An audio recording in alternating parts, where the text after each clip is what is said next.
Alright guys, how's it going? This is James here with JCar News, and today I want to talk about in this video the 2019 Corvette ZR1 and whether or not it is a supercar, in my opinion. So a lot of people have already tried to make this argument, but I think a lot of people are kind of really polar on which side they choose, and I think I can make sort of a middle ground argument for both sides that can try and please both sides of people because the Corvette people are really adamant that this is like the Corvette supercar and it's beating everything from Italy and Germany, and then the people on the other side have their opinions too. So I'm going to try and make a bit of a middle ground argument for what I think about the 2019 ZR1.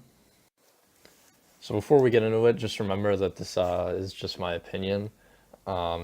You don't have to take this seriously or give me, just a bunch of backlash or anything because you disagree, but I would like to know what you guys think in the comments section, because this is kind of a pretty important argument, I guess, in this day and age because, as the Corvette gets better and better, people are like, suddenly why would you buy more expensive supercars? But remember, this is just my opinion, so you're inclined to disagree.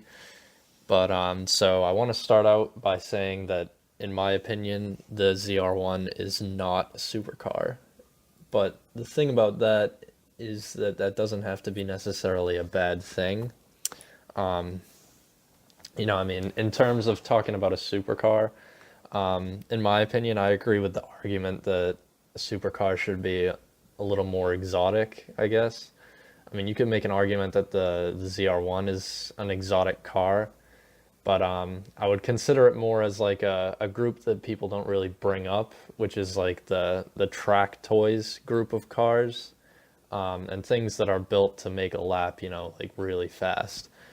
Like you look at cars like the Ariel Atom 500 and the Viper ACR and the Porsche 911 GT2 RS, and those cars aren't particularly exotic, but I mean they can really put in an insane lap time, like the Ariel Atom 500 on the old Top Gear test track, I think was like a 115 or something like that, which is absolutely crazy. I mean, when you're beating Bugattis and Paganis and Lamborghinis and all those types of things. But that's a car that's built to do a fast lap.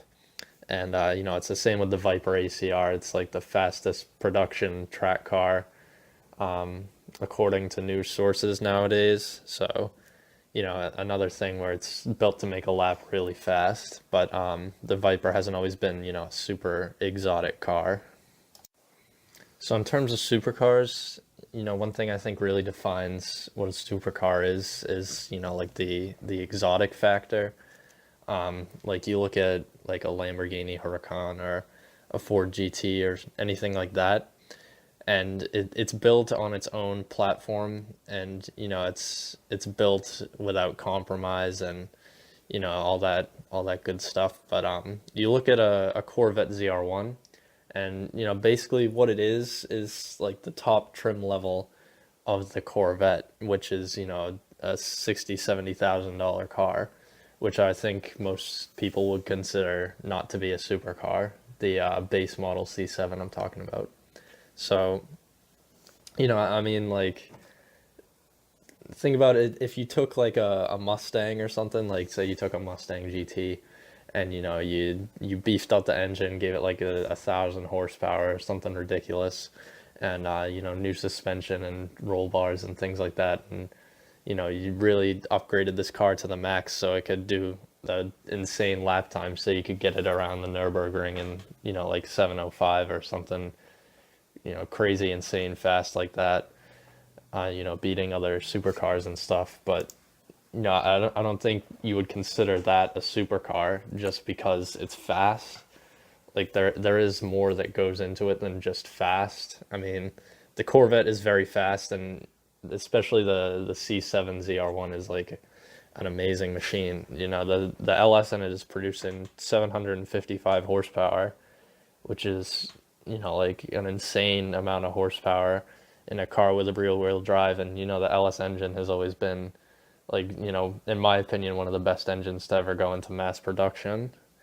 So I mean, it's It's not super exotic like a Ferrari is or a Lamborghini or something like that, but it is definitely a great car in its own right.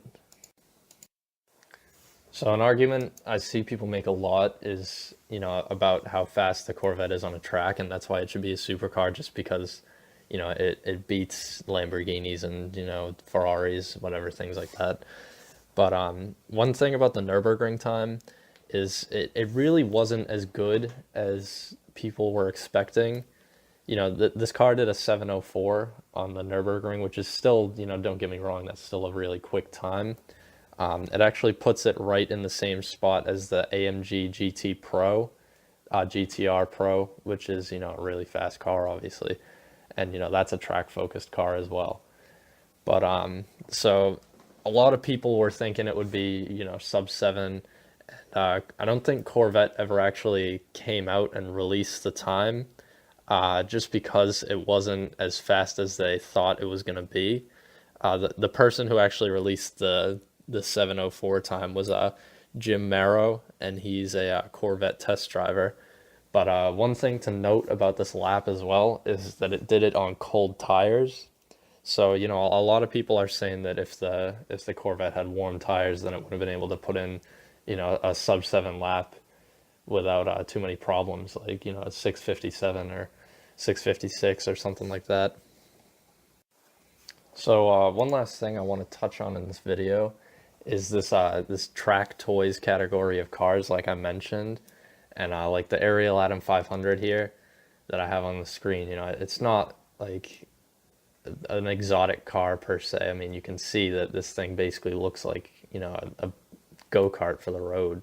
So, and you also have things like the GT2 RS and the Viper ACR, like I mentioned, and cars that aren't really, they're not suited to be parked outside the most expensive hotel in town, but you can go to the track and you can put in insanely fast lap times and beat things like, all the exotic supercars from Italy, Germany, wherever.